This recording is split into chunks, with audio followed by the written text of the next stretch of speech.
623-327-1778 today for competitive prices on all your gold or silver needs. If you're looking for real financial insurance, call Kettle Moraine today at 623-327-1778. That's Kettle Moraine, 623-327-1778.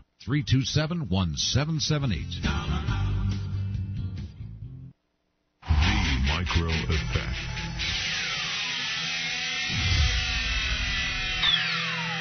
The Micro Effect.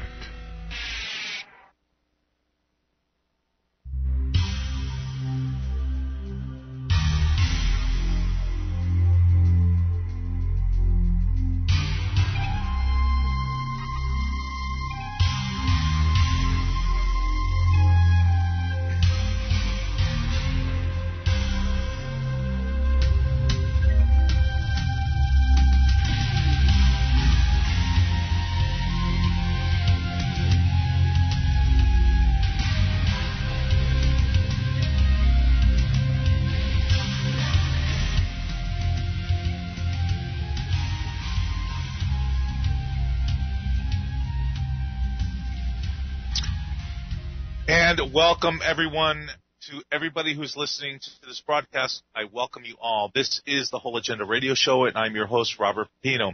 And tonight we have a very special guest coming on. His name is Michael CREMO, the author of The Forbidden Archaeologist, and he'll be with us in just a few minutes. Right now, we have Paul Landris, our news correspondent with the news, and then we will be back with our guest. Everybody stick with us. This is the Whole Agenda.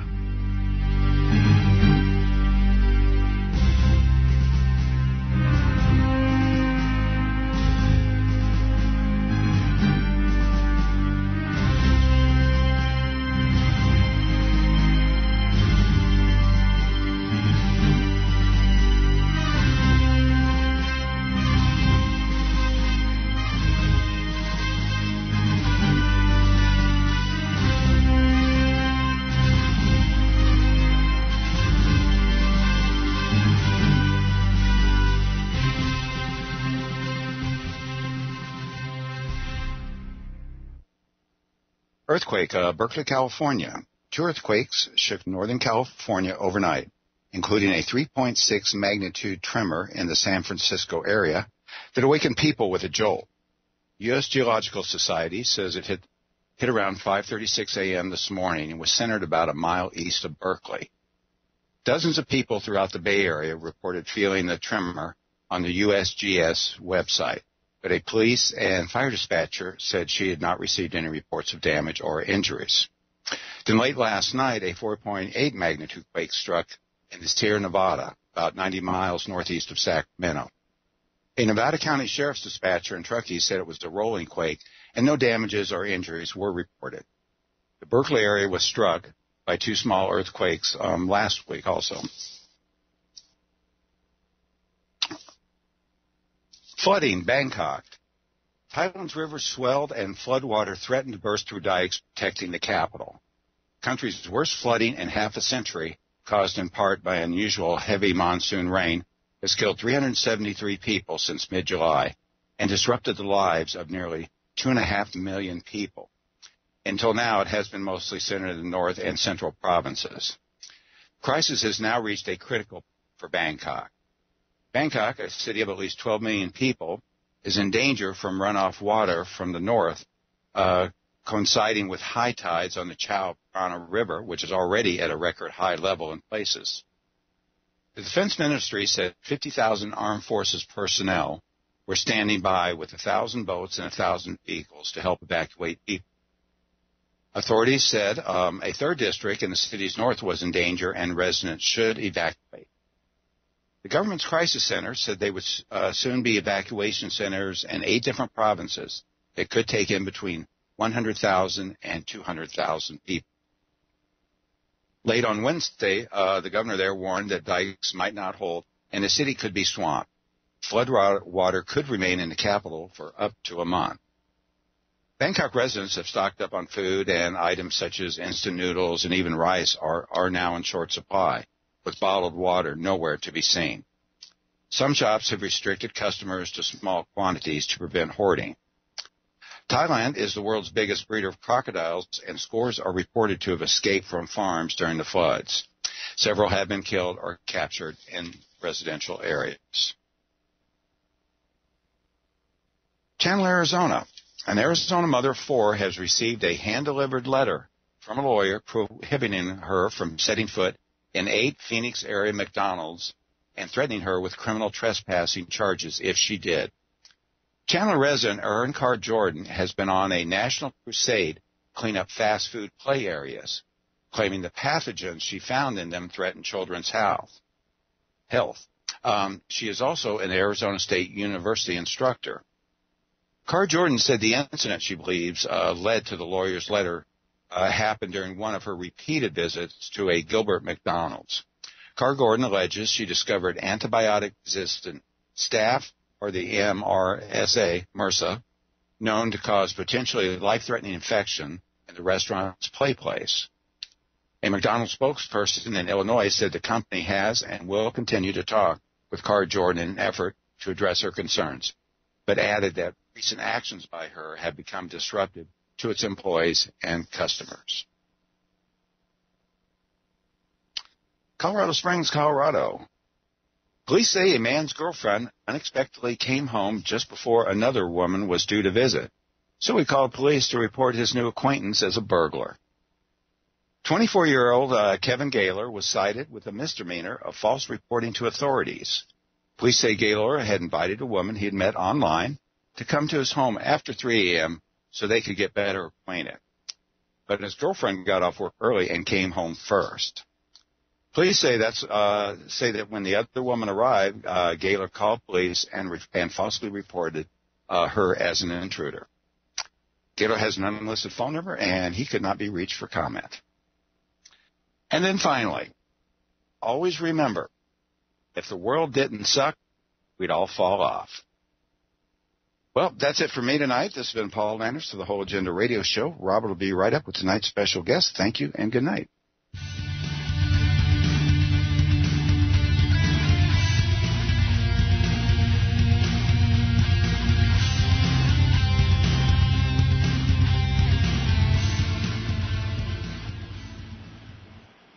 And welcome back, everybody, to the Whole Agenda Radio Show. And I am your host, Robert Pino. And like I stated earlier, this evening's guest, is Michael CREMO, author of The Forbidden Archaeologist.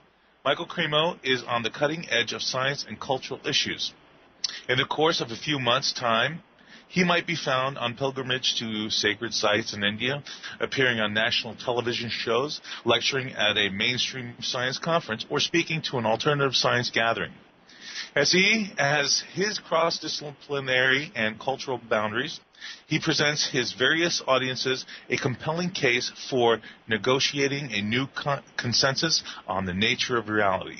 Michael CREMO is the member of the World Archaeological Congress and the European Association of Archaeologists, as well as an associate member of the Bhaktivedanta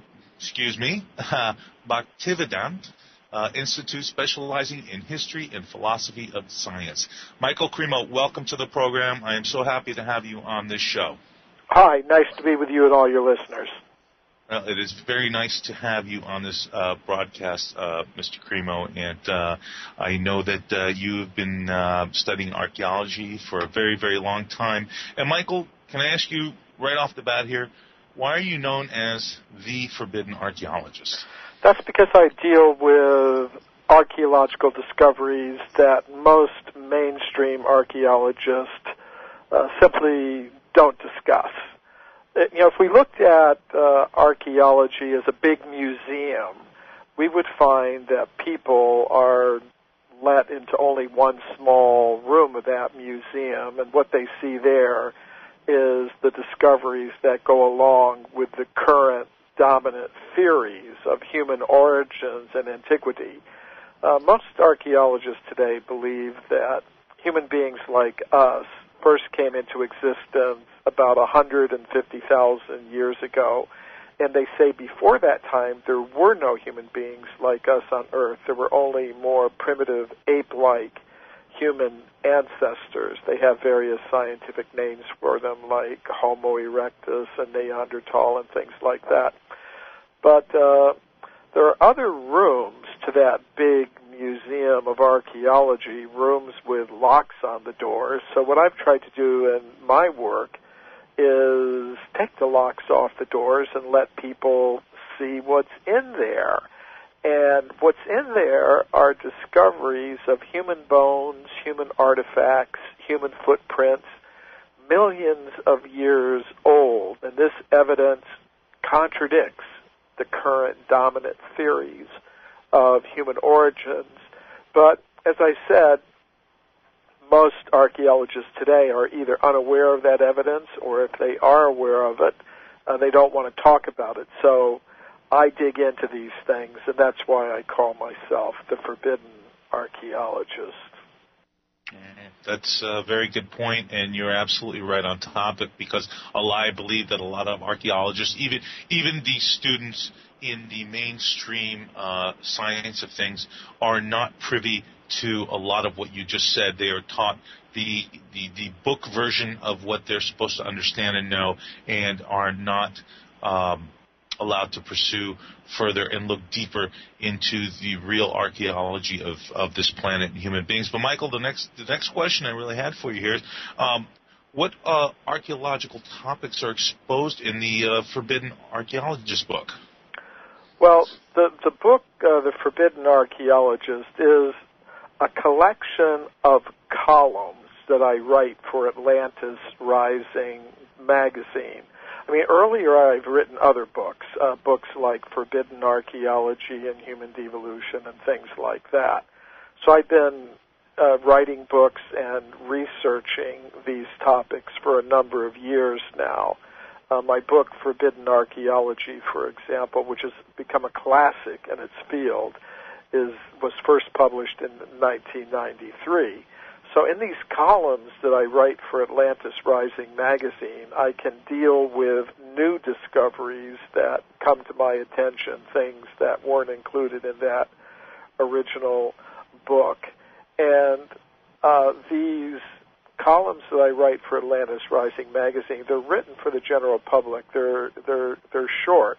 They're easy to understand. So they're kind of a good introduction to my work for people who aren't really familiar with it. And I also not only describe different archaeological discoveries, I describe my experiences in doing this kind of research, my experiences in presenting this kind of information at scientific conferences and at universities throughout the world. So it's really a good way for people who aren't familiar with my work to get acquainted with it. Very well stated, Michael. So then it begs to ask the question then, who invented archaeologists? Was it Western science or someone else? Was it, the Eastern philosophies? I mean, people have been around on this planet for quite a long time, much longer than we've been led to believe. For one, you being an archaeologist would know that as well as any.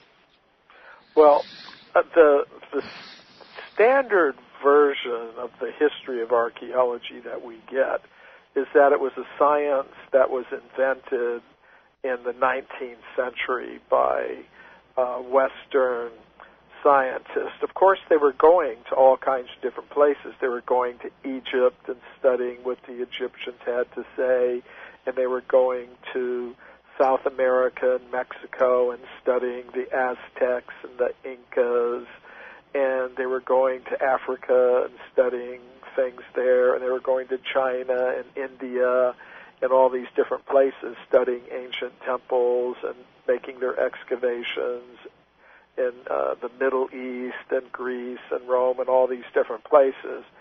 But what they have really failed to understand is a lot of these ancient cultures, whether we're talking about the cultures based on the Bible or the Koran or the ancient Sanskrit writings of India or the Aztecs or the Incas or all of these people, they had their own history. They had their own understanding of where human beings came from.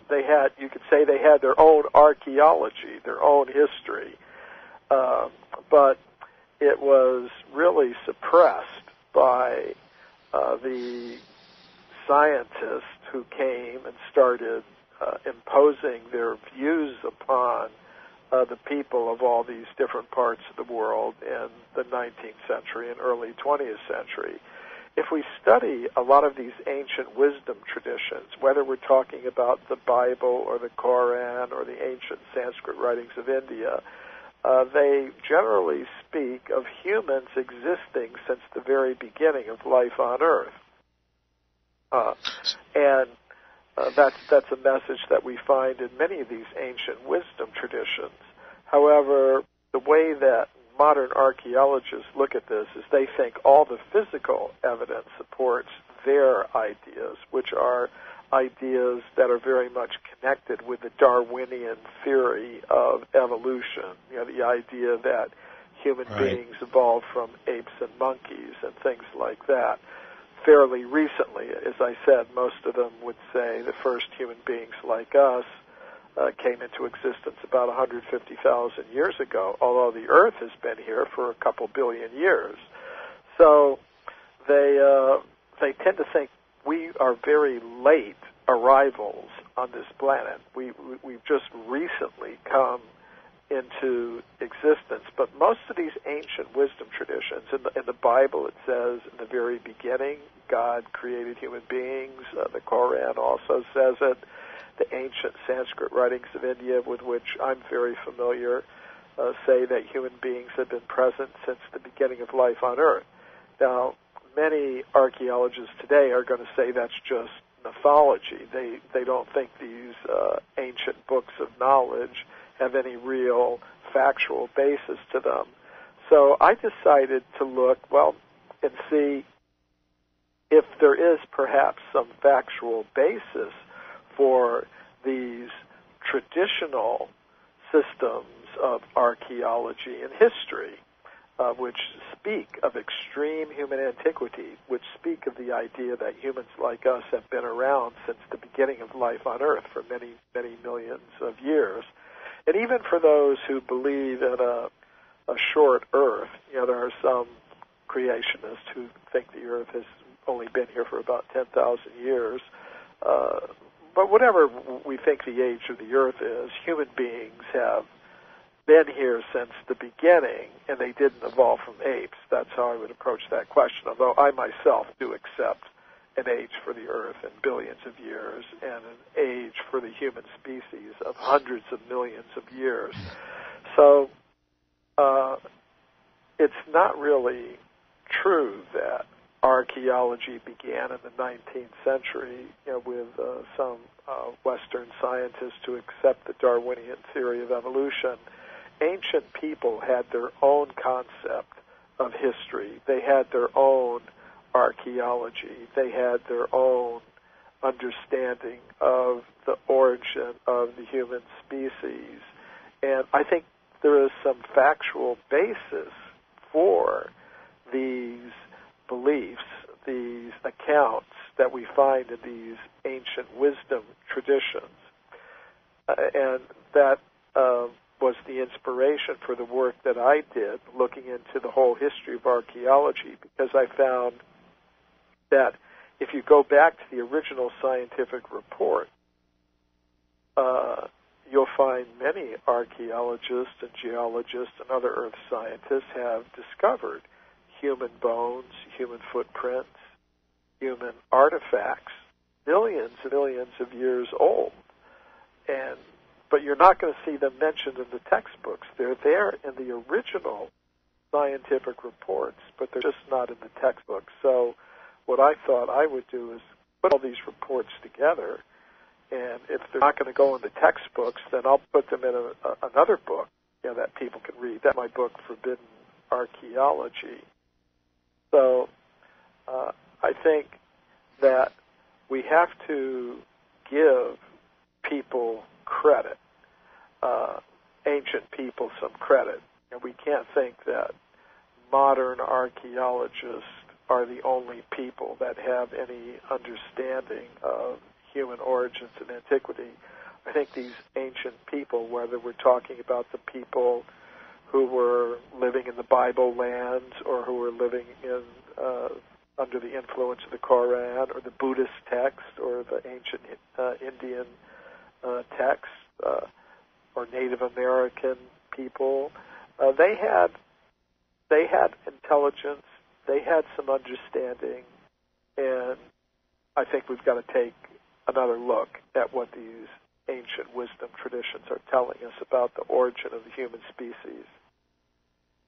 Well, Michael, I mean, I kind of tend to agree with you very much so in the fact that if the planet has been estimated 4.5 billion years, just to develop the human mind would take millions and millions of years alone for that process to take place. So if we're led to believe, like you said, that the Darwinists, man has been around 150,000 years or less. Let's, if you go with the scriptural viewpoint, the Christian viewpoint that, man was created 10,000 or 6,000 years ago, there's something not jiving because it's statistically or scientifically not provable in any way, shape, or form, but yet they present it to us as facts. And that's what I find more disturbing than anything else, is because if you look at just our ancestry, if we're to follow the timeline that they have given us, let's say 300,000 years with the Cro-Magnon man all the way up to modern man now, it still does not make any sense. And then how we could have derived from apes. Well, that doesn't make any sense either because apes are still on the planet. So where is this to present the missing link on several occasions? Ancient ape men really did it, but alongside them, human beings like us were also existing. So the basic picture that you get, if you really look at all the evidence, and not just what you see in the textbooks today, is a picture of coexistence rather than evolution. Yes, there were ape men existing millions of years ago, but human beings like us were also existing right alongside them, and there were also apes and monkeys. And I think the same thing is true today.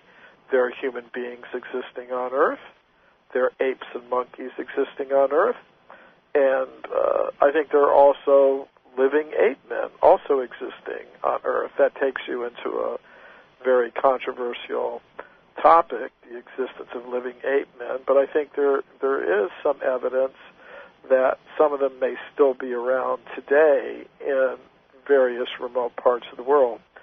For example, in the northwestern part of the United States, there are many reports of sightings of Bigfoot or Sasquatch, and some people may be amused by that. They think it's funny, but actually there are scientists, there are anthropologists who have seriously studied this question. For example, Grover S. Krantz, who was an anthropologist, a physical anthropologist at the University of Washington in Washington State, did extensive studies of the footprint evidence for these creatures.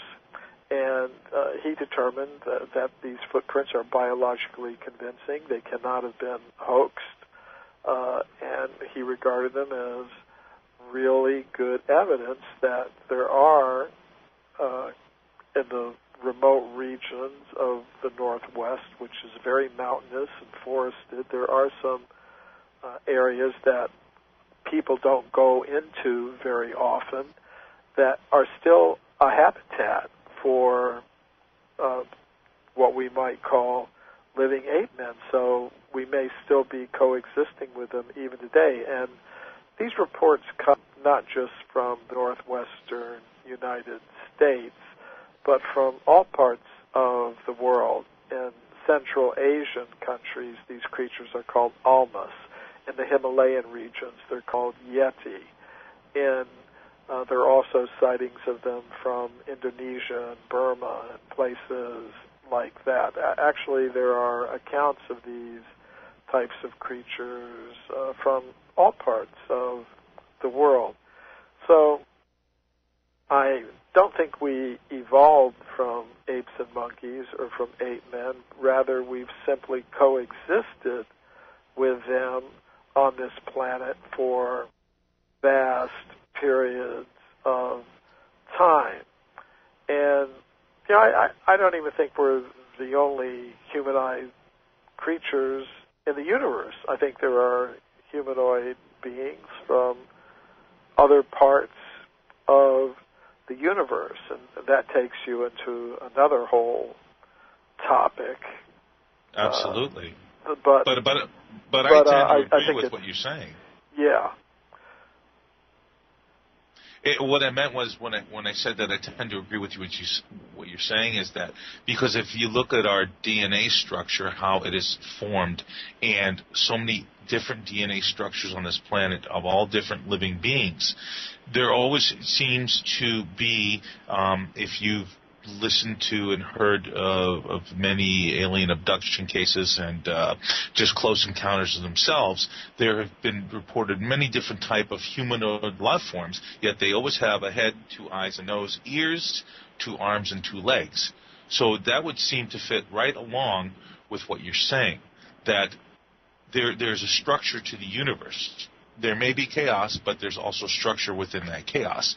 So it doesn't seem so far-fetched to me, because I definitely have seen evidence, or not me personally, but through video and written evidence of the Yeti, Bigfoot, Sasquatch. And it's all very credible to me, because I don't think people would just come out right and make up a story of something so significant as that.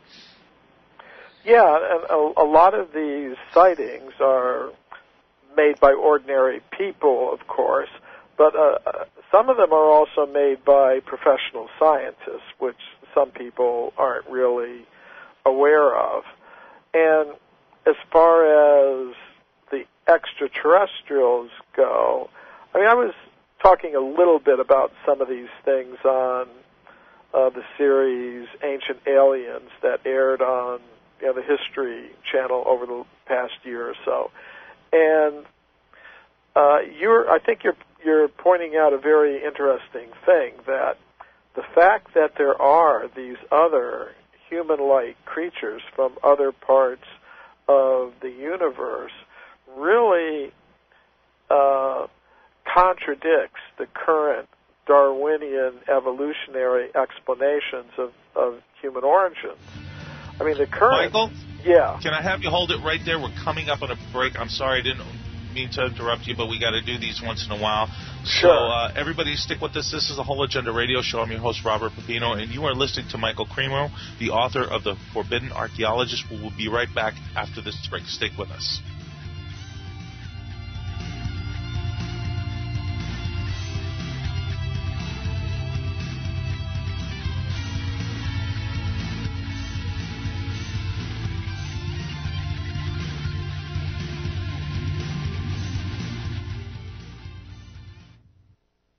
It's hard to imagine, when things are going reasonably well, just how quickly things can change. But what would it take? Economic collapse? Massive crop failure? Chemical or biological attack? So many situations could find you in the grocery looking to pick up food for your family, only to find that the shelves are empty. There's nothing. Don't let that happen. Act today to make sure that if it ever comes to that, you and your family will be provided for. Visit freezedryguy.com to look at the wide variety of survival foods available. Freeze-dried foods from the Freeze Dry Guy store longer, rehydrate faster, are nutritionally superior to, and taste better than any other long-term storage food available. Visit freezedryguy.com or call toll-free 866-404-3663. freezedryguy.com. Address the skeptics listening to talk radio. You hear multiple commercials on products that make you feel better and help you lose weight, but you don't believe it. Companies come and go. People, I understand. You really are desiring a product that works, but you're tired of getting burned with substandard quality, gimmicks, 3 to 6 get-involved contracts. Life Change Tea is different. I speak for Life Change Tea because I lost 25 pounds, lowered my blood pressure and blood sugar levels. I sleep well at night. When Life Change Tea customers are receiving real product, customer service, and customer satisfaction. So here's my spiel. Test us, try us, and receive results. And if you don't try us, it's okay. And if you do, you'll be a happy tea customer getting healthy. So order now. Call us at 928-308-0408. That's 928-308-0408. Or you can log on to getthetea.com. That's getthetea.com. In my opinion, you won't be sorry.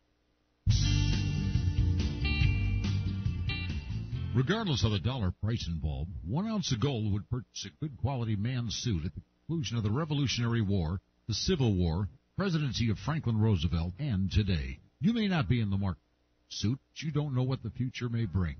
Gold is the one financial constant the world has ever known. It can always provide you with your basic needs. Whether you're looking for junk silver, old silver dollar rolls, gold bullion, or fractional tradable gold pieces, Kettle Moraine is your full-service representative with over 50 years of knowledge and personal experience. Visit FlyingEagleGold.com or call us at 623-327-1778 today for competitive prices on all your gold or silver needs. If you're looking for real financial insurance, call Kettle Moraine today at 623-327-1778. That's Kettle Moraine, 623-327-1778. Micro Effect.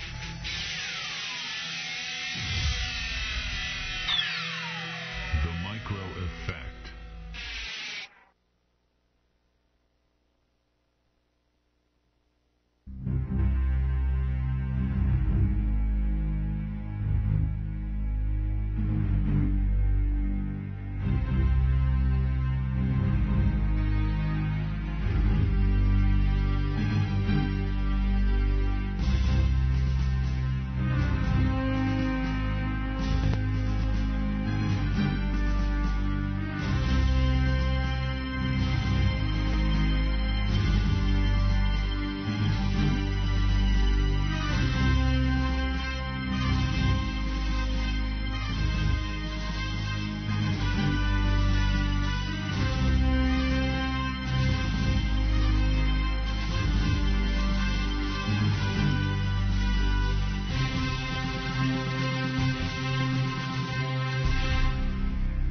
Welcome back, ladies and gentlemen. This is the Whole Agenda Radio Show. I'm your host, Robert Pino, and you have been listening to Michael CREMO, author of The Forbidden Archaeologist. And, Michael, I'm sorry, I didn't mean to break you off at the break there. You were just getting into finishing up a statement that I had asked you a question on earlier. Yeah, well, you had brought up the point. I had mentioned before the break something about extraterrestrial humanoid beings. Correct. And you were pointing out that there are many different types of them that have been reported, by abductees and other people interested in extraterrestrials. And you were pointing out something significant about them in terms of what they mean in terms of human origins. And I was agreeing with you. I was explaining how most scientists today, they have this idea that human beings evolved on this planet by a process of Darwinian evolution. And what they believe is, and I don't agree with this, but this is what's taught in all the schools, all the public tax-supported schools all over the country. I don't really believe this, but this is what's taught. They teach that in the beginning there wasn't any kind of life on Earth. There were just chemicals floating around in the Earth's early ocean billions of years ago. And they say somehow or other those chemicals started combining together, and some of them formed some first simple single-celled creature. And then they say gradually some of these single-celled creatures started sticking together, to form multi-celled creatures.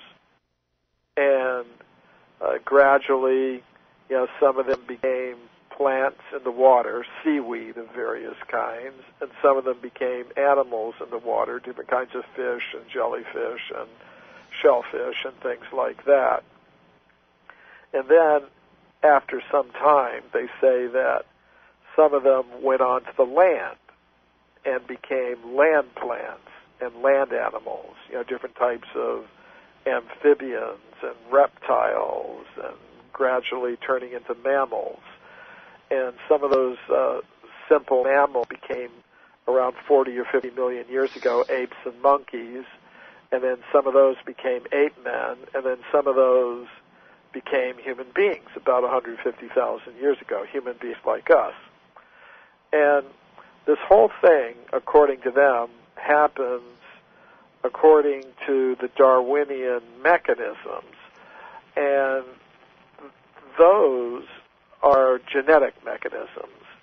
They believe that an organism is composed of two things. There's the genes, the genome, they call it, the DNA, and then there's the actual organism. And they think that the DNA has the plan for the body. Each animal or human being starts out as a fertilized egg, and that fertilized egg begins splitting into 2 and 4 and 8 and gradually into millions and trillions, literally trillions of cells. And that's all how that cell division takes place, building up an organism, is determined by the DNA. For example, if you have a human egg fertilized with human sperm, it will gradually start developing into a human being. But let's say, we go back, according to the Darwinian theory of evolution, many, many millions of years ago, when there weren't any human beings, and there weren't even any ape men. Let's say we go back to a time 40 or 50 million years ago when there were just simply some very primitive first apes and monkeys. Now, how do you change them into human beings? Well, they would say there are mutations in the DNA, and that changes the form of the body. And if the body is more fit, it'll survive. If it doesn't, it won't. So they would say over tens of millions of years, there were hundreds and thousands of changes in the genetic structure of the human beings, and that's how you get the human body. You can go back to a time when there, were no human beings, when there were no ape men, when there were no even apes and monkeys even, maybe when there were just little mammals existing during the time of the dinosaurs, 60 or 70 million years ago, like little mouse-like creatures. So to go from that to a human being, there'd have to be millions of changes in the DNA structure. And they say this all happens randomly. There's no plan to it. There's no guidance. There's no intelligence behind it, no God or anything like that. It's all just random mutations. So that's what they say happened. And finally, after millions of these mutations over millions and millions of years, you get human beings. So we have to ask ourselves, okay, if there's evidence that there's human beings from other parts of the universe, and that evidence is suggested by all these accounts of humanoid aliens or extraterrestrial beings, then where did they come from? According to the Darwinian theory of evolution, they would have had to come from another process, of a similar process of evolution that went on on some other planet in some other part of the universe. But what are the odds that the same process, which is totally accidental and random, would take place on another planet in this universe. It's really not likely at all. Say, if you have tens of thousands or hundreds of thousands of genetic changes that are completely random, it's like you were to throw the dice, millions of times and get the exact same sequence of dice numbers. It just doesn't happen. Say if you roll the dice, like one time it comes up as 6, another time it comes up as 7. You roll it millions of times. You write down all the different. What's the likelihood? Oh, you just brought up a very good point. I think Einstein made a statement saying that the God does not play dice, or God doesn't gamble, or God doesn't play dice. Yeah, that was one of his famous sayings. I think it's a good one. So I think, you were raising a good point that the existence of humanoid creatures from other points and from other places in the cosmos and the universe really poses a big problem for our understanding of human origins. Of course, for me, it doesn't pose a problem because I believe there is a higher intelligence in the cosmos, and he can make human beings on this planet and use the same plan for making human-like creatures in other parts or other levels of the universe.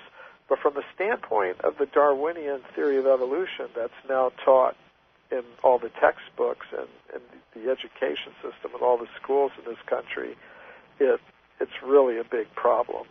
So I think the existence of humanoid extraterrestrial beings against the current Darwinian theory of human evolution that's being taught in all the school systems. Well, and I very much agree with you, Michael. And I don't know, I'm sure you're very familiar with this, but I don't know if the audience is. But I remember a small mini-series that was on PBS back in the early 80s, and I was fairly young myself, presented by Carl Sagan. But it sure looked like that he was presenting the Darwinian thought process and evolution of mankind, He was.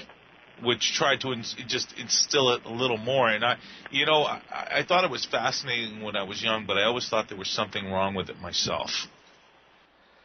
Yeah, he was promoting that idea, and that's all right in this sense. Say, I respect the right of each individual scientist and each member of the general public to make up their own minds about these things. For example, if Carl Sagan honestly believed that the Darwinian theory of evolution is the best way to explain the origin of species, especially the human species, well, I think he has to do that, or if any person who's listening has a belief or about this topic, I think they have a right to their belief. What I don't think anyone has a right to do is impose their ideas on everyone by getting a government-enforced monopoly in the education system, which is what's happened with the supporters of the Darwinian theory of evolution. They've managed to convince the governments to give them a government-enforced monopoly in the education systems in most countries around the world. And so I think that is a problem for a society, any society that considers itself to be a free society or democratic society. For example, in the United States, there have been Gallup surveys done, and these surveys have shown that the vast majority of the American people do not accept the Darwinian theory of evolution. Only about 10% of the American people actually accept it the way it's taught by its supporters. And even among scientists, although the vast majority of scientists today are now supporters of the Darwinian theory of evolution, there are others who are proposing different alternatives, different forms of intelligent design and creationism and things like that. So they're in the minority in the scientific world, but in free societies, it's not that minorities don't have any rights, or it's not that just because someone is in a majority, they should be given a monopoly in the education system by the government. That really shouldn't be done.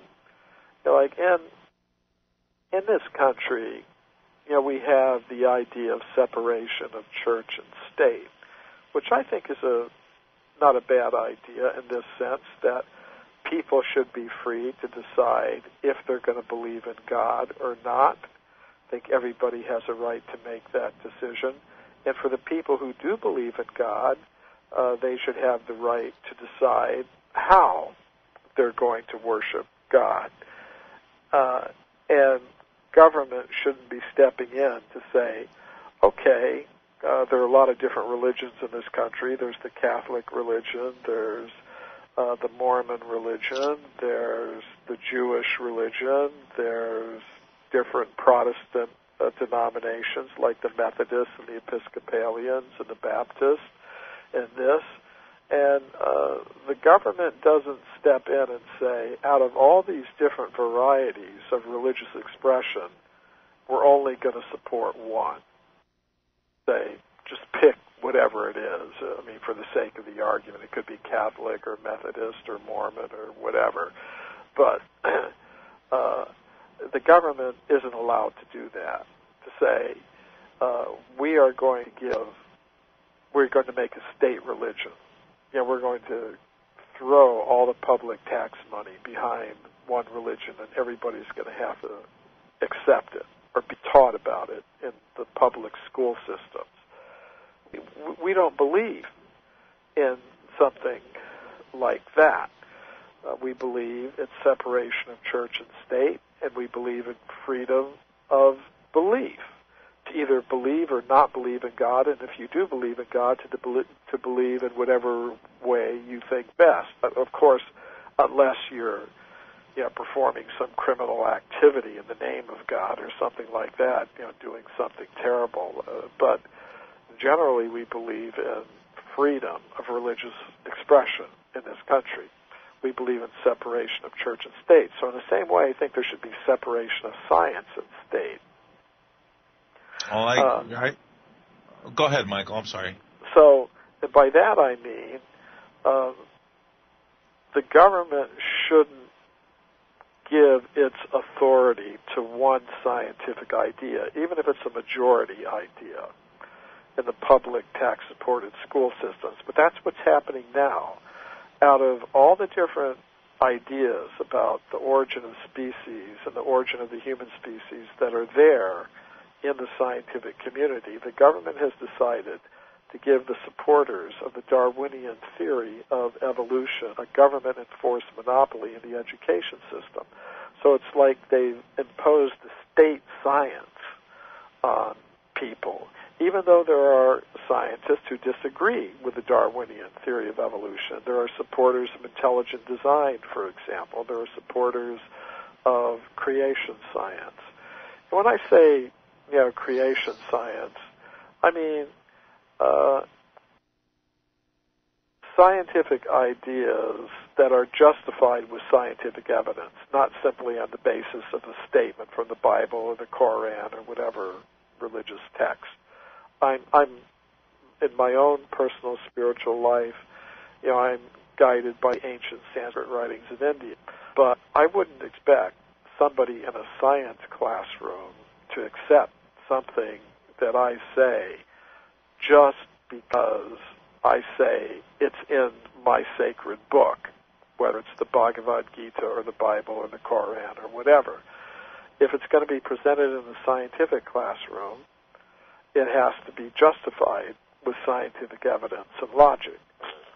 So now the source of the idea may be in some sacred book, whether it's the book of Genesis or the Koran or the Bhagavad Gita or whatever, that shouldn't disqualify it. It doesn't matter where an idea comes from, but it has to be justified with scientific evidence. And there are scientists who are justifying ideas with scientific evidence, which may have some roots in some of these sacred texts. And I think that's perfectly legitimate as long as they justify their ideas with scientific evidence and logic and reason, and don't simply try to get people to accept them in a science classroom just because it's stated in their scripture. So there are a lot of different alternatives to the Darwinian theory of evolution in the scientific world. They're not they're not the majority position. As I said, the way things are now, the majority of scientists accept the Darwinian theory of evolution. That's a fact. But there are also other scientists who are proposing different alternatives who don't accept that theory. And I think in the public tax-supported schools, that whole diversity of ideas should be represented. It shouldn't be, as it is now, that the supporters of the Darwinian theory of evolution are given a government-enforced monopoly in the education system. I think the proper solution is, say if you have a biology textbook in a university or a high school, it should be acknowledged that today the majority of scientists accept the Darwinian theory of evolution, and here's what they say, and here's what their ideas are. But it should also be mentioned in some small number of pages in the textbook that there are scientists who do not accept those ideas and who are proposing different alternatives based on their understanding of the scientific evidence. And then let the students make up their own minds what they're going to accept.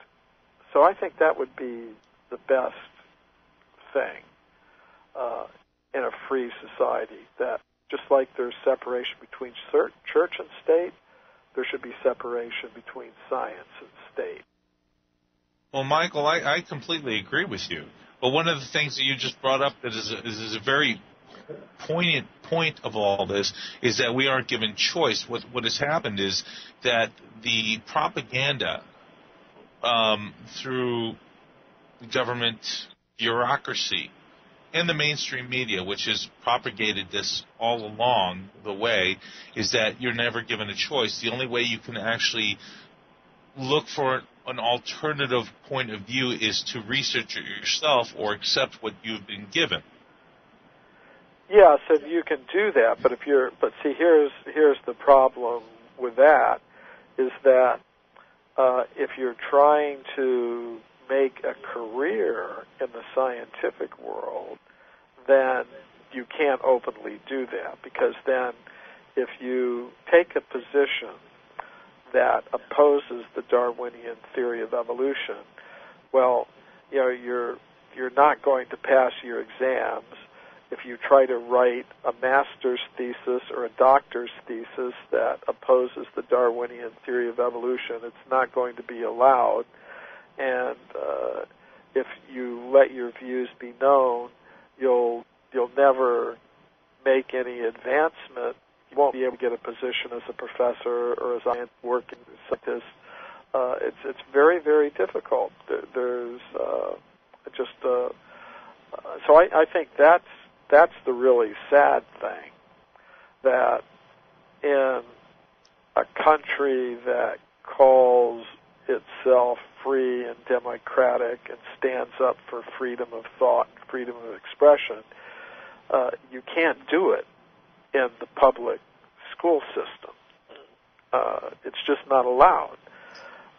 Like we normally wouldn't tolerate the government telling us you can only buy one type of car, or you can only watch one television station, or read one newspaper, or,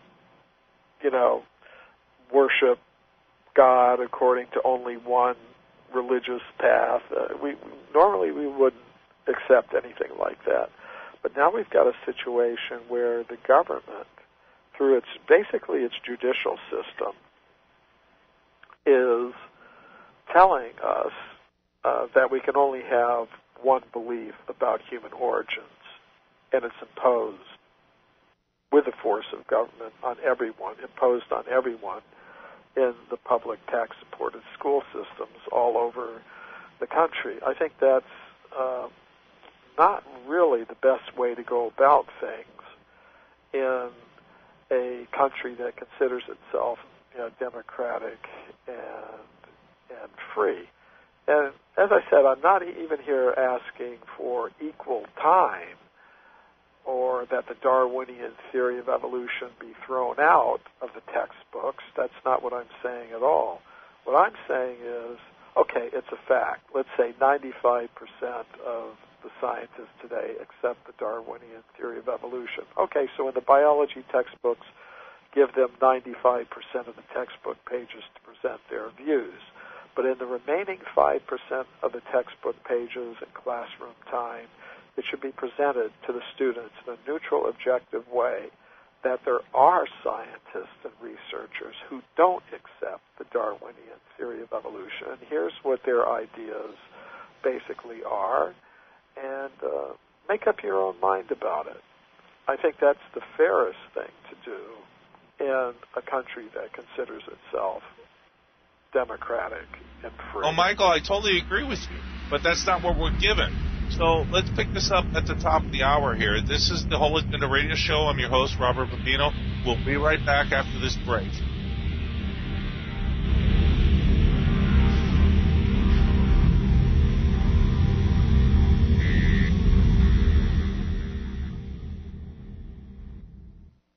Okay, I want to address the skeptics listening to talk radio. You hear multiple commercials on products that make you feel better and help you lose weight, but you don't believe it. Companies come and go. People, I understand. You really are desiring a product that works, but you're tired of getting burned with substandard quality, gimmicks, 3 to 6 month get-involved contracts. Life Change Tea is different. I speak for Life Change Tea because I lost 25 pounds, lowered my blood pressure, and blood sugar levels. I sleep well at night, knowing Life Change Tea customers are receiving real product that works, customer service, and customer satisfaction. So here's my spiel. Test us, try us, and receive results. And if you don't try us, that's okay. And if you do, you'll be a happy tea customer getting healthy. So order now. Call us at 928-308-0408. That's 928-308-0408. Or you can log on to getthetea.com. That's getthetea.com. In my opinion, you won't be sorry.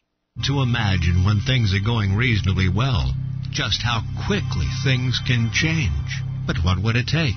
Economic collapse? Massive crop failure? Chemical or biological attack? So many situations could find you in the grocery looking to pick up food for your family only to find that the shelves are empty. There's nothing. Don't let that happen. Act today to make sure that if it ever comes to that, you and your family will be provided for. Visit freezedryguy.com to look at the wide variety of survival foods available. Freeze-dried foods from the Freeze Dry Guy store longer, rehydrate faster, are nutritionally superior to, and taste better than any other long-term storage food available. Visit freezedryguy.com or call toll-free 866-404-3663. freezedryguy.com.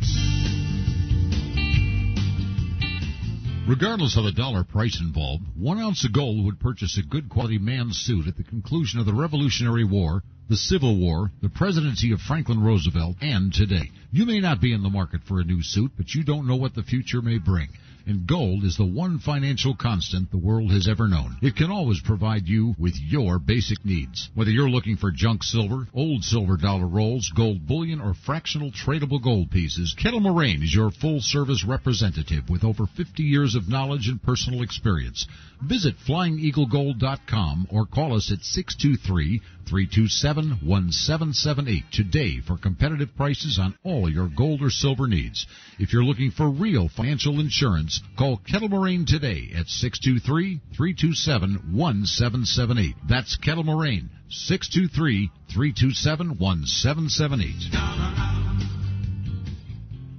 Micro Effect.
welcome back, everybody. This is the Whole Agenda Radio Show, and I'm your host, Robert Pepino, and we've been talking with Michael CREMO, the author of the Forbidden Archaeologist, and we've been really talking about Darwinianism here, and the belief that some people have to follow the evolutionary path of what Charles Darwin laid out for us, or the alternative idea that human beings have been around on this planet a lot longer than we've been told, and the extraterrestrial viewpoint that the structure, the universal structure, is laid out in harmony and synchronicity, that everything has its place and process. And my point is this, Michael, and I was trying to bring up earlier that I had mentioned I mentioned Carl Sagan, that he kind of followed that line of thinking with Darwinism. But I believe personally that the larger picture of all this is the economic structure which this is all based under. In other words, the financial institutions, the Federal Fake Reserve, as I so happily love to call them, who have instituted this way of thinking for the whole business of humanity, have usurped the true idealisms of where humanity truly comes from, and have implemented their thought process in order to keep people in a state of what is the right word I want to use? Well, basically what I'm trying to say is keeping people in a state viewpoint, that even though these kids are going to college and they are getting degrees in whatever they're getting these degrees in, that what they're really truly learning is not actual fact, but it's just a product or an invention of the people who have control over the whole structure.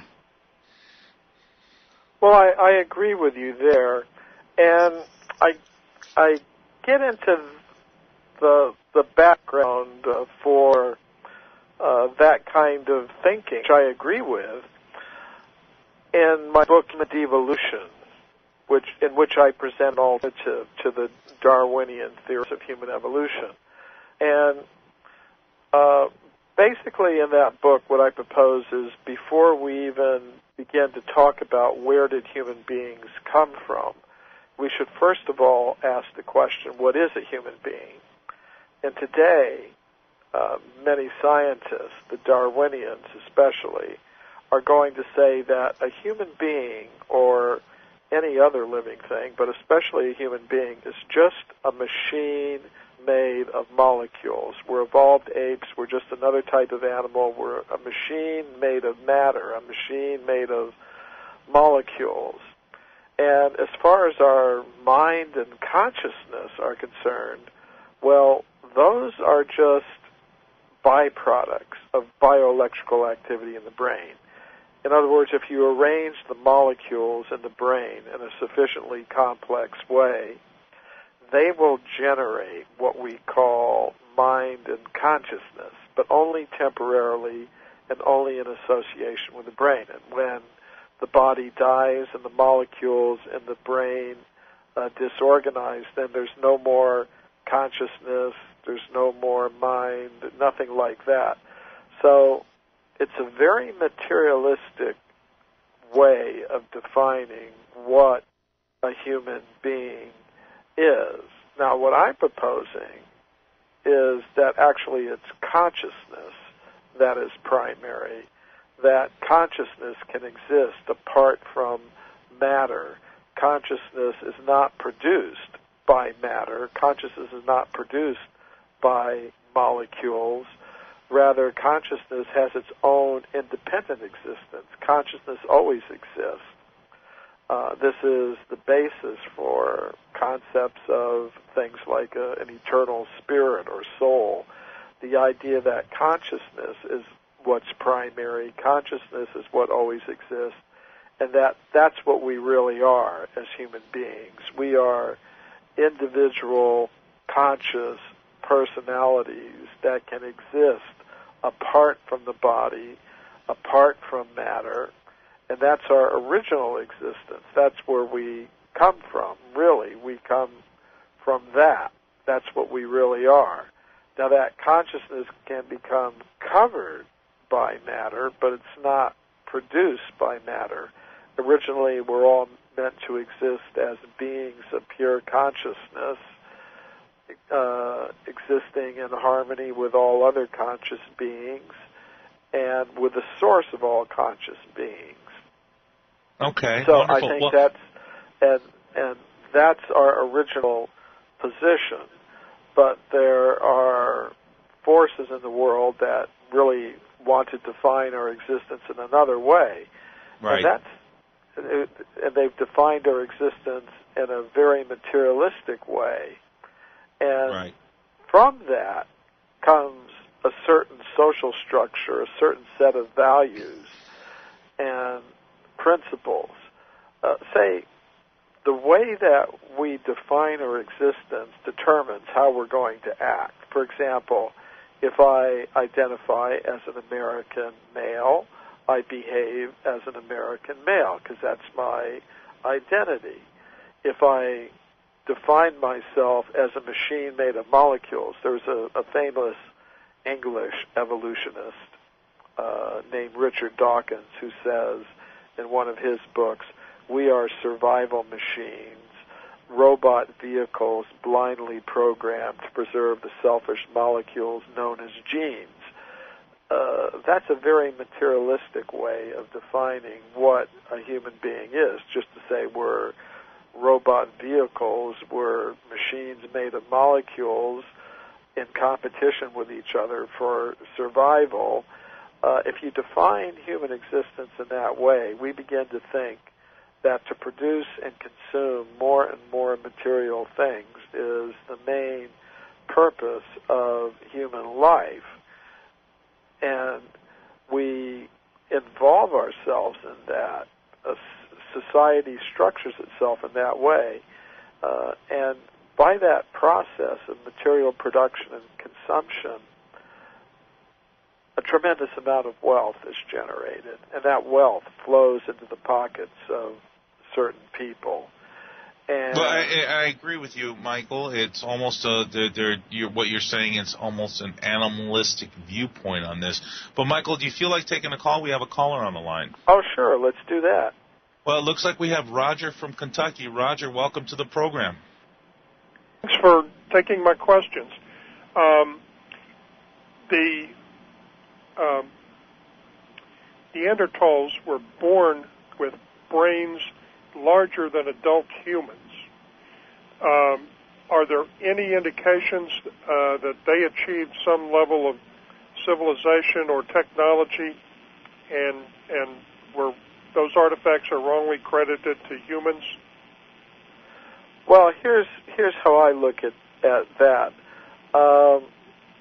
And I've changed my thinking about this over the past few years. I used to think that Neanderthals were a completely different species. But I've changed my mind about that over the past 10 or 20 years because a lot of, like people would say, some scientists will say, but these Neanderthals, they had big, heavy eyebrows and low foreheads, therefore they're a different species. But if we actually look at all the human beings living today, we see that there are some who have low foreheads and prominent eyebrow ridges, and we don't consider them to be a different species. We just consider them to be other human beings with the same rights and privileges and intelligence as other human beings. Just because their bone structure may be a little bit different, we don't consider them not to be human beings. So if that's true of living human populations, then I think it should also be true of the way that we look at these fossils, too, because there are humans living today who have a lot of the same features that are evident in these Neanderthals. So I'm beginning to think we should have a wider conception of what the human species is. And there have been some genetic studies that scientists in Europe and other places have done showing that they've been able to recover some of the DNA from these Neanderthal fossils, and they've shown that some of that same DNA is still present in human populations today. So I would say that they did have developed intelligence. They did have higher abilities. So I'm agreeing with you, Roger, that we shouldn't try to make such a big distinction between us and the Neanderthals. Well, Michael, I have a question for you here, and I hope I'm not interrupting anybody here, Roger, Michael. But it's also been proposed to the fact that through every evolutionary process that we have gone through, that the same type of skills were developed worldwide, yet not in conjunction with the other beings or species of the planet at this time, meaning that, let's say that the Neanderthals in China versus the Neanderthals in North America were developing the same skills at the same time, but yet had no contact with each other. Do you believe or might think, or I'm not sure what your line of thought might be on this, Michael or Roger here, is that, do you think that human development is a conscious or a cosmic consciousness that develops through the universal conscious mechanism, I guess? That's the best way I could describe it. See, I don't think the two things are necessarily contradictory. I think, if we look at human cultures all over the world, in my book, Human Devolution, for example, I did a cross-cultural study of cosmology. And cosmology means the accounts that people give of the origin of life and the human species, its nature, the origin of the universe, and things like that. And I found that these different peoples, widely separated in time and space, tend to have very similar ideas. And, for example, if we look at different cosmologies of ancient peoples and modern peoples in various parts of the world at different times in history, they tend to have the same kinds of ideas. For example, none of them say that we evolved from apes. They all say that human beings have been placed here by a higher intelligence in the very, very distant past, at the very beginnings of the history of life on Earth. They all tend to say we're not just machines made of molecules, that humans are made of matter, mind, and spirit. They all tend to say that there are human forms all over the universe, that we're part of a whole cosmic hierarchy of beings. And we also see not just similarity of ideas, but similarities in architecture. For example, in many different parts of the world, people are building pyramid-like structures that are very similar. You can look at the pyramids that were built in ancient Mexico and South America and compare them to pyramid-like structures that were built in Southeast Asia and India and Egypt and places like that. So, to what can we attribute these similarities in ideas and architectural and archaeological evidence that we find in different parts of the world. One idea is that, well, all these people in these different parts of the world are in touch with the same reality. And I think that's part of the explanation, that they're all in touch with the same higher reality. They're accessing it from maybe different places, but they're accessing the same reality, and that would explain some of the similar features that they have in their cosmologies and cultures. And just like, people maybe looking at a mountain, from the east, the west, the north, the south, and depending on their perspective, they're going to, the descriptions that they give of the mountain are going to be a little bit different because they're looking at it from different angles of vision. But at the same time, it's going to be obvious that they're all seeing the same thing, a mountain. So I think that's part of it. That's part of the similarity, the explanation for the similarity, that these different people in different times, different places, they're accessing the same, you could say, cosmic consciousness or higher reality or whatever. But I think also we have to maybe reevaluate our ideas about what kind that, these people in different parts of the world, they may not have been as isolated as we think.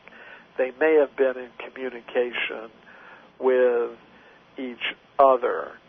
There may have been trade contacts and cultural contacts, transoceanic contacts in ancient times. So I think the two things, contact with each other and contact with higher realities, are not mutually exclusive. Both kinds of Joseph things could Campbell be there. reached that conclusion too, and for me, it's the way that memory works. It appears to be some kind of wave function that collapses when you try and remember it, because, for example, in transplants, the person who receives the organ can recover memories from the person who donated it, and also in near-death experiences, if memory was a function of strictly of the central nervous system, they wouldn't be able to recall their experience when they return to their body. So for me, it appears to be some kind of wave function that definitely does exist independent of the body. Well, I agree with you on that, and I think bringing up the past life memory experiences is, I'm glad that you brought that up, because that's something that I definitely believe in, that the conscious self is different than the body. It can go from body to body, and it can retain memories from the previous body. And there's scientists like Ian Stevenson, who is a psychiatrist at the University of Virginia Medical School. He's no longer living, but when he was alive, he did extensive research into this field of past life memories. He and his co-workers at operating out of the University of Virginia Medical School, and they had a worldwide network of researchers that were associated with them. They studied thousands of cases of past life memories reported by young children, and they especially like dealing with children because older people have the ability to make up past life stories. They can do research and kind of come up with some convincing, past life memories. But a child 3 or 4 years old isn't going to do something like that, not very easily, anyways. So so they were able to verify the existence of the people these children claimed to have been in their past lives, and they weren't claiming to be like Cleopatra or Napoleon. They were claiming to be quite ordinary people, and when it's been searched out and researched, it turned out that these people died shortly before these children who were having these past life memories were born. So it's a very interesting field of research, and it has some major implications for how we look at the kinds of questions that we've been talking about during the show and during the discussions we've been having with people calling in here. Well, to me, my second question is actually a request for an update. In some of your material, you cite evidence such as one place in India which has high levels of radiation that was consistent with use of nuclear weapons at some point in the past, and the Indian government decided to establish research program to go back through the Sanskrit literature and the legends and whatnot to see if they could reconstruct some of the science, the advanced science from that time period.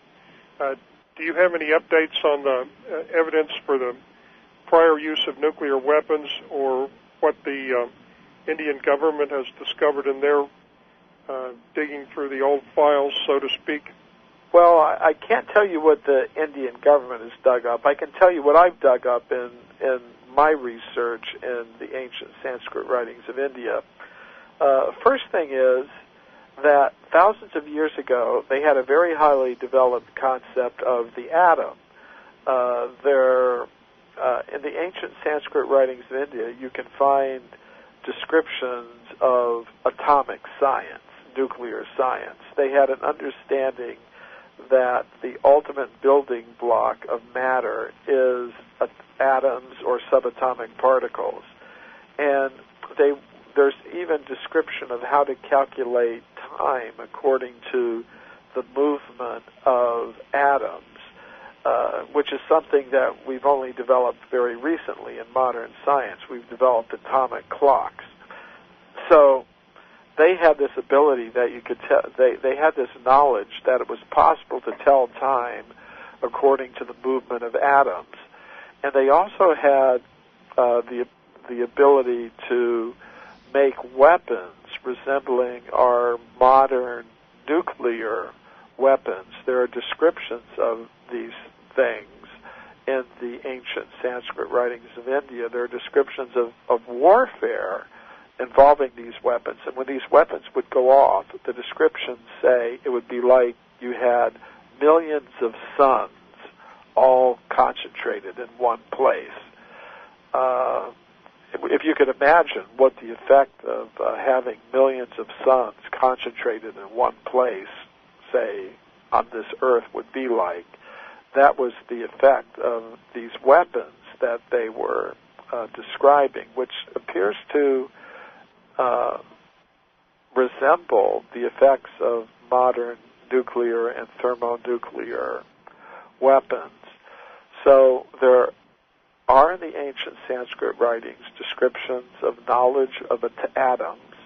There are descriptions of weapons resembling modern nuclear weapons, and they were controlled by sound vibration, which is kind of interesting because we're beginning to understand now that ultrasound vibration can have some effects. Ultrasound is used now in medical science for sterilizing medical instruments. It's also used for welding, but apparently these ancient people had the ability to use ultrasound in ways that go far beyond what we're now able to use. So it's interesting, I find, that Robert Oppenheimer, who was the physicist who was responsible for the invention of the first nuclear weapon in America during World War II, he was also a student of the ancient Sanskrit writings of India. He knew Sanskrit. And when the first atomic bomb was tested at Alamogordo in New Mexico, he was in the bunker, and when it went off, he started reciting Sanskrit verses from the ancient Sanskrit writings about these ancient atomic weapons. So it's really kind of interesting. He was asked once, Robert Oppenheimer was asked about the first, talking about the American nuclear explosion, whether it was the first or not. And he said maybe not.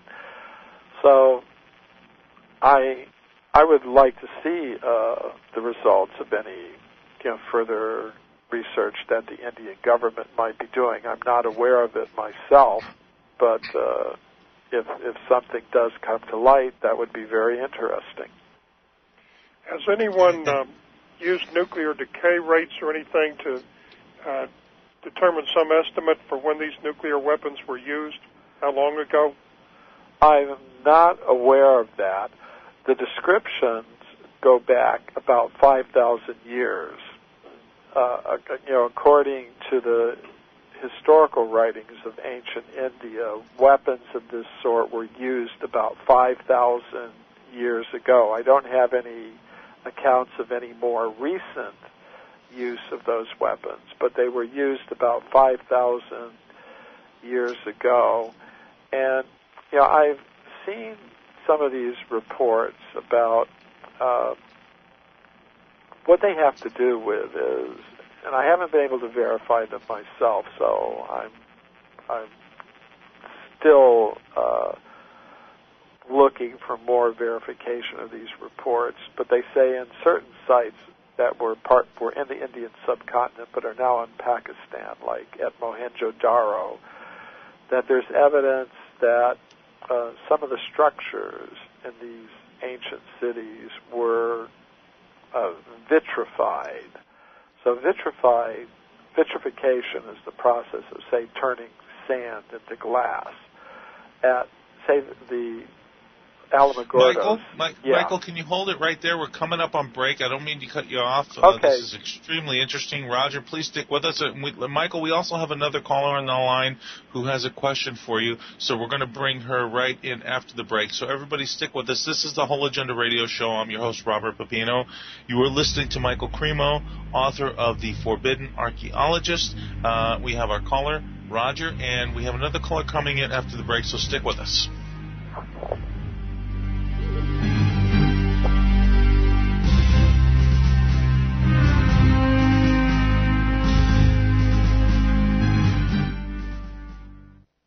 I want to address the skeptics listening to talk radio. You hear multiple commercials on products that make you feel better and help you lose weight, but you don't believe it. Companies come and go. People, I understand. You really are desiring a product that works, but you're tired of getting burned with substandard quality, gimmicks, 3 to 6 month get-involved contracts. Life Change Tea is different. I speak for Life Change Tea because I lost 25 pounds, lowered my blood pressure, and blood sugar levels. I sleep well at night, knowing Life Change Tea customers are receiving real product that works, customer service, and customer satisfaction. So here's my spiel. Test us, try us, and receive results. And if you don't try us, that's okay. And if you do, you'll be a happy tea customer getting healthy. So order now. Call us at 928-308-0408. That's 928-308-0408. Or you can log on to getthetea.com. That's getthetea.com. In my opinion, you won't be sorry.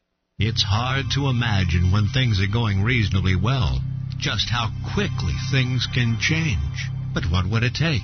Economic collapse? Massive crop failure? Chemical or biological attack? So many situations could find you in the grocery looking to pick up food for your family only to find that the shelves are empty. There's nothing. Don't let that happen. Act today to make sure that if it ever comes to that, you and your family will be provided for. Visit freezedryguy.com to look at the wide variety of survival foods available. Freeze-dried foods from the Freeze Dry Guy store longer, rehydrate faster, are nutritionally superior to, and taste better than any other long-term storage food available. Visit freezedryguy.com or call toll-free 866-404-3663. freezedryguy.com. Regardless of the dollar price involved, 1 ounce of gold would purchase a good quality man's suit at the conclusion of the Revolutionary War, the Civil War, the presidency of Franklin Roosevelt, and today. You may not be in the market for a new suit, but you don't know what the future may bring. And gold is the one financial constant the world has ever known. It can always provide you with your basic needs. Whether you're looking for junk silver, old silver dollar rolls, gold bullion, or fractional tradable gold pieces, Kettle Moraine is your full-service representative with over 50 years of knowledge and personal experience. Visit FlyingEagleGold.com or call us at 623-327-1778 today for competitive prices on all your gold or silver needs. If you're looking for real financial insurance, call Kettle Moraine today at 623-327-1778. That's Kettle Moraine, 623-327-1778.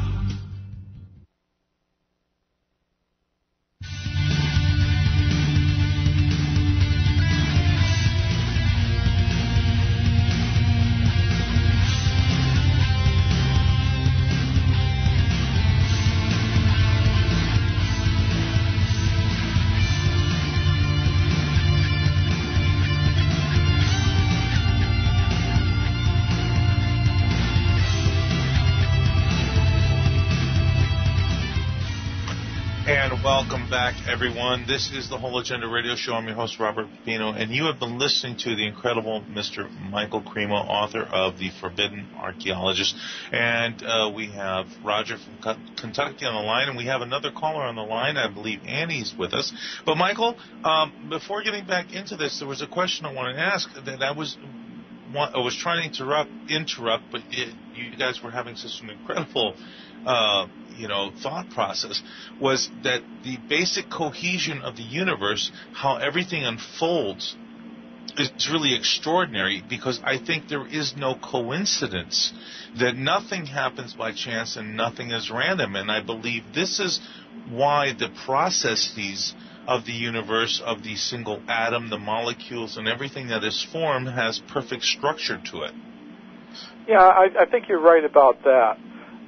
One thing that scientists have discovered is that even for atoms to exist, the universe has to have very finely tuned laws. For example, atoms are made of different types of particles. There's protons, there's neutrons, there's electrons, and there's a certain ratio between the mass of the proton, which is in the nucleus of the atom, and the mass of the electron. Atoms are surrounded by clouds of electrons. And the ratio is set at a very precise number. And if this ratio of the mass of the proton to the mass of the electron were even slightly different, even just by a tiny percentage point, than the actual value that it is now, then we wouldn't have stable atoms. There wouldn't be any universe, really. There wouldn't be stable atoms or molecules, which means there wouldn't be any stars, there wouldn't be any planets, anything like that. So I think you're absolutely right. Things are not going on simply by chance and by accident. In order for there to be a universe of the kind that we actually experience, that we're living in, it has to be very finely tuned. The ratios of certain natural forces and certain natural laws have to be set at very precise values, and that doesn't happen by chance. You're right. You're absolutely right. And Annie, welcome to the program. You had a question for Michael. Well, yes, Rob, and hi, Michael. It's good to talk Annie. to you. Hi. When I was in Egypt in, I think it was 2000, I met up with Champion's son, Nabi, if you know who Champion is, but I won't go into that. But anyway, he had two of those round metal balls, that were found down in South Africa. And I didn't know that's what he was giving me, but he told me to close my eyes and hold out my hands and not to drop what he was going to put into my hands, and not open my eyes and see if I got any impressions. And I said, well, they're not from here, and one is male and one is female. And I got chills like crazy. I mean, hard, rushing vibration time. And I'm not psychic or, have any special talents or anything. But I was wondering if you found out anything else about those. I think it was, 2.8 billion years you said in your book? Yeah, well, for those who aren't familiar with these things, there's a place in South Africa where there's a mine. It's called the Wonderstone Mine, and it's near a place called Ottosdal in the western Transvaal region of South Africa. And there, miners have found many of these round metallic objects. I say metallic because they've been analyzed, and the one that was analyzed, the metallurgists who examined it say it was made of hematite, which is a naturally occurring type of iron, which is a metal. So that's why I call them metallic. And the most interesting feature is they have these parallel grooves that go around the center of each one. Some of them have 2 grooves, some of them have 3, some of them have 1. And these were shown on an NBC television documentary called The Mysterious Origins of Man, which I was a consultant for. The producer had read my book, Forbidden Archaeology, and he wanted to include some cases in the book, from the book in his documentary that was shown on NBC. And one of the cases that he wanted to talk about was these round metallic spheres that come from a mine in South Africa. So we got some samples, and he was going to film them, but before NBC would agree to have them in the film, in the documentary, they said you have to get them analyzed by an independent company of metallurgists. So that was done. And they said they couldn't explain how these things could have formed naturally in the layers of the earth, which means they had to have been made by someone with human-like intelligence. But as you mentioned, these things are found solidly embedded in layers of rock about 2.8 billion years old. So that's really pretty amazing. And then there's a further aspect to them that I really didn't mention in the book because it's a little bit paranormal, and that is that there were some reports that these objects, some of them were being kept in a museum in South Africa, the Klerksdorp Museum of Natural History, and there were reports that these things would revolve in their museum cases just on their own, which is really kind of spooky. And then there was something else that happened, that the object that is shown in a photograph in my book, Forbidden Archaeology, was in this museum, the Klerksdorp Museum of Natural History in South Africa. And when my book was published, there was a television producer in the Netherlands, in Holland, who saw it, and he wanted to go down to South Africa and film that particular object. So we got in touch with the director of the museum, and he told us that that object had been stolen from the museum by a personality he characterized as being a, quote, white witch. So it appears that there is a paranormal aspect to these objects, and maybe you were picking up a little bit on that yourself. I don't really have too much more to say about it than that, but it's interesting that you brought it up and that you got some when you were in Egypt. That's really pretty interesting.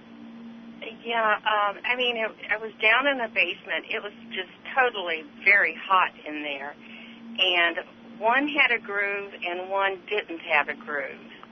and that was the only difference that I could see between them. Uh-huh. And so maybe I was picking up some, because I was holding two of them, you know, and my hands were fairly close together. Maybe there was some magnetism or something going on. So maybe I wasn't crazy after all. No, I don't think you're crazy at all. I think there are what we call paranormal aspects to reality. We're not just machines made of molecules. I think there's a lot more going on to the world than just the ordinary chemical reactions. I think consciousness has its own properties, and ultimately, I would say there's consciousness even inside atoms, even. So Yes. your consciousness could be picking up on something like that. Well, you just brought up a very good point, Michael, that it was just running through my mind here, thinking that what if Annie's DNA, physical DNA structure of her own body was actually making the physical exchange or change in order for her to feel this exchange going on with these spheres? Well, that's a possibility. I tend to think about it in terms of a human being being made of matter, mind, and consciousness. That we're not just molecules. We also have subtle energies that are associated with the human organism. And I think it's those more subtle energies that would be responsible for any kind of knowledge transfer. But that's just my personal way of thinking about it. That as human beings, we are not just machines made of molecules, including DNA. There's more to it than that. There's a conscious self that's totally non-material, has nothing to do with molecules. There's also subtle mental and intellectual energies that are associated with the human organism, in addition to the molecules like DNA and all the kinds of molecules that are there in our bodies. So there are a lot of factors that I think contribute to these things. Well, and I definitely agree with you. I was just pointing out that might be just part of a culmination of it. Sure. In other words, it's the subconscious mind, the subconscious mind, part of the DNA structure, that when she's holding these objects, all are interacting with each other to create this physical interaction happening. Yeah, I think that's a good way to look at it. Well, the I don't mean vibrations to insult Annie in any way, but I would speculate that they had to be pretty powerful for her to pick up on it, because that's normally a learned skill that you acquire either from studying Tibetan healing techniques or something you would pick up in a traditional martial arts dojo. Well, the being one able that to read feeling objects was like from the top of my head running all the way down to my knees was this boom, boom, boom, boom, boom, boom.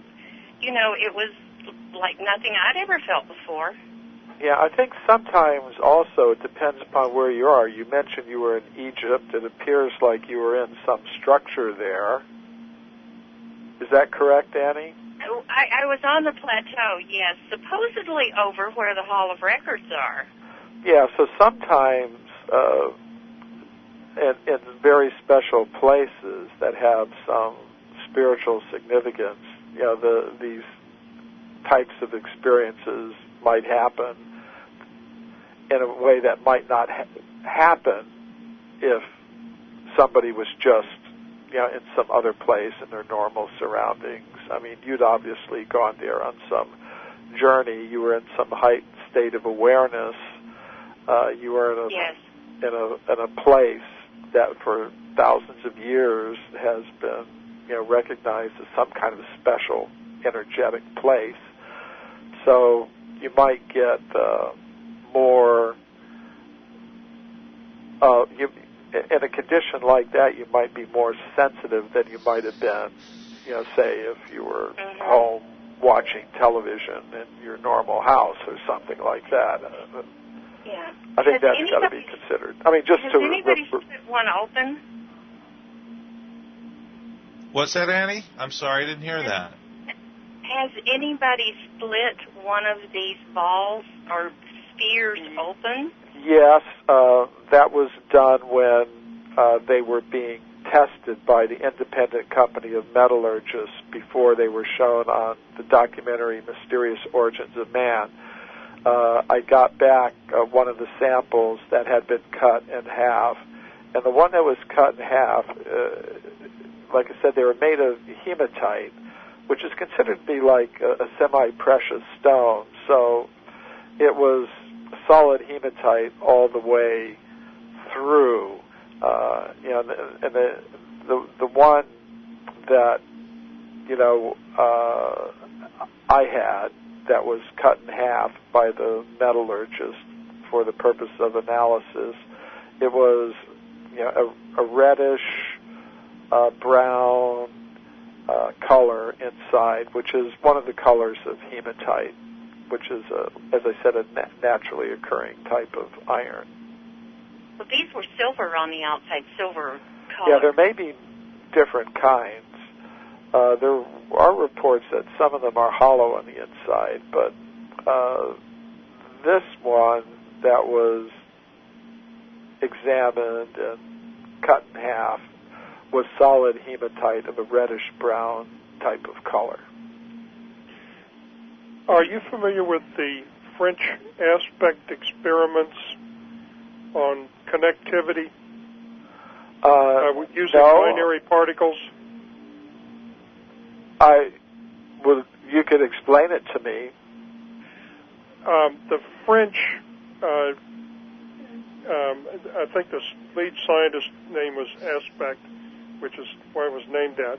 But what they were studying was binary particles, which are establish a connection. One is always positive charge, one is always negative. And if you separate them and change the charge on one, the other changes instantaneously. Yeah, that I'm familiar with. That's the quantum entanglement experiment. Yes. It sounds like, especially from the thumping noise that Annie reported experiencing, that this might have been, some sort of communication link that actually linked to another facility somewhere.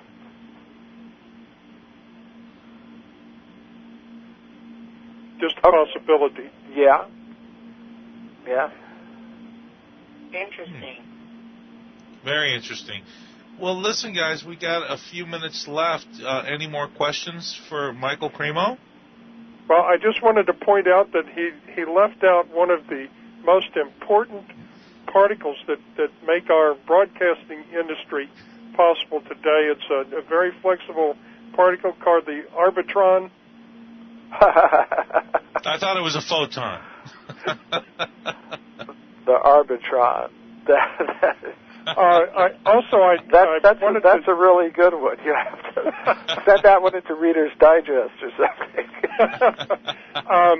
I discovered, and I've actually spoken to several people in the intelligence community who read a classified Navy report on archaeological evidence of prior civilizations on the North American continent that was done sometime between the end of the war and 1950, and it was circulating also in among the intelligence good old boy network in Korea. It should have been declassified and placed in the National Archives, but they could not locate it by a telephone search and told me that I would need to physically come there and go through the records to see if it was there. Are you familiar with that, or have you ever seen a copy of that report? Well, that's the first I've heard of that. I would encourage you to trace it out as far as you can. I've tracked down several people who have seen it, but none of them have been able to remember the exact title or the sponsoring agency or anything that I could use to locate it. But they did remember reading it. Well, Roger, I would say if you have more information on this, I encourage you to call me, come on this program with me to discuss that further, because that's really incredible information you just brought forth. Yeah, it's one of the reasons I like coming on shows like this, because I often learn new things from either the host of the show or some of the people calling in. I don't claim to have a monopoly on truth. I don't claim that I know everything. I think there are a lot of people out there researching these things who have little pieces of the puzzle to put in, so that we get a more complete picture. So, as I said, it's one of the reasons I like coming on shows like this, is because I often learn new things. And this is a new thing for me. If I contact you, could we possibly collaborate on trying to find this? Well, I don't know if I'm going to be able to collaborate in the sense that I've always got an overload of things to do. Okay. But I would encourage you to do it, and if you come up with anything, please tell me about it. I'd like to know about it, of course. Thank you. Thanks for taking my call. I encourage you, Roger, to come on this show to bring that forward also. If I find it, I will. Well, and I want to thank you for calling into the show. Annie, anything else you want to add? No, I guess we're out of time, but I wanted to ask Michael what he thought about the crystal skulls.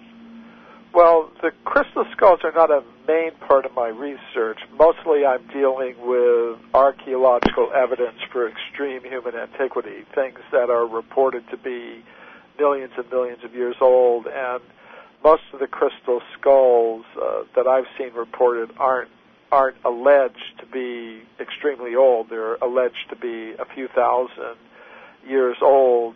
I guess what's unusual about them is how they were made. Because they're made from crystalline rock or some kind of crystalline subject. They're in the form of very accurately rendered human skulls, and just how they would have been made or carved or whatever is a mystery as far as I can see. Or poured, in my viewpoint, poured. Yeah, I mean, like I said, how they were made. Yeah, it's a bit of a mystery, and I'm not able to investigate everything myself in this realm of alternative history and alternative archaeology. There's a lot of work for a lot of different people to do, and I'm kind of developing my own little corner of that topic, and other researchers are investigating their areas, like the crystal skulls, which I think are fascinating, but I can't say that I've studied them deeply myself. I'm aware of them. I read the reports, but I'm probably not any more knowledgeable than the average person about them. Well, I tend to disagree with what you just said. I think you're very knowledgeable because you spend a lot of time in what you do to bring forth the information that you do. But, Annie, I want to thank you so much for calling into the program. I love you. Call back anytime, my dear. And, Michael, we got like a minute and a half here. Please give out your information, where you're going to be doing your next presentation, how people can find out about your latest book on your website, and what else is coming up for you. Oh, okay. Yeah, the next actual event that I have on my schedule is in November in Little Rock, Arkansas. There's the Earth Keepers Conference there. So I'll be speaking about the forbidden archaeology topic the weekend of the 12th of November, Saturday, 12th of November in Little Rock, Arkansas at the Earth Keeper Conference. And for information about that and upcoming media interviews and things like that, people can go to my website, mcremo.com, MCREMO.com. mcreamo.com, and there they can keep up with my work, upcoming events. All my books are there for ordering if people want to get them. So that would be, I think, the best way for people to follow up on my work would be to go to that website, mcremo.com, mcremo.com. Perfect. And Michael, I want to thank you very, very much for being on this broadcast, and I'd love to have you back on the show because we barely touched on anything. Okay, that would be great.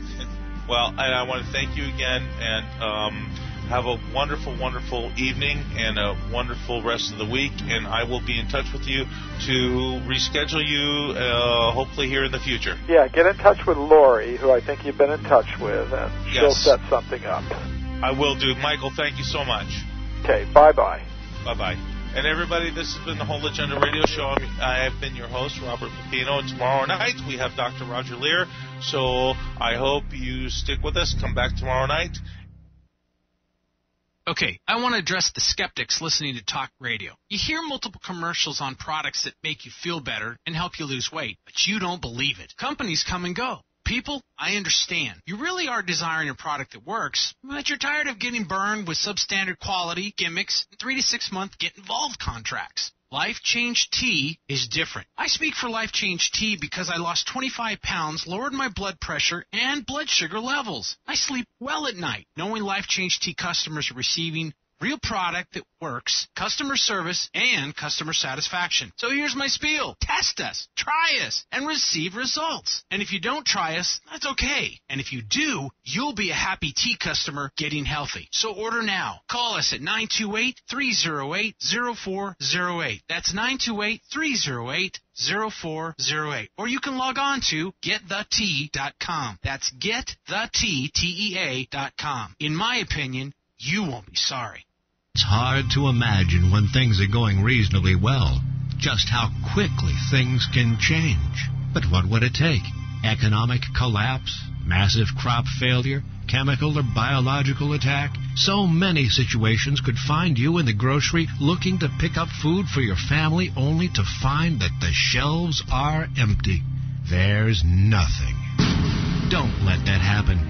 Act today to make sure that if it ever comes to that, you and your family will be provided for. Visit freezedryguy.com to look at the wide variety of survival foods available. Freeze-dried foods from the Freeze Dry Guy store longer, rehydrate faster, are nutritionally superior to, and taste better than any other long-term storage food available. Visit freezedryguy.com or call toll-free 866-404-3663. freezedryguy.com. Regardless of the dollar price involved, 1 ounce of gold would purchase a good quality man's suit at the conclusion of the Revolutionary War, the Civil War, the presidency of Franklin Roosevelt, and today. You may not be in the market for a new suit, but you don't know what the future may bring. And gold is the one financial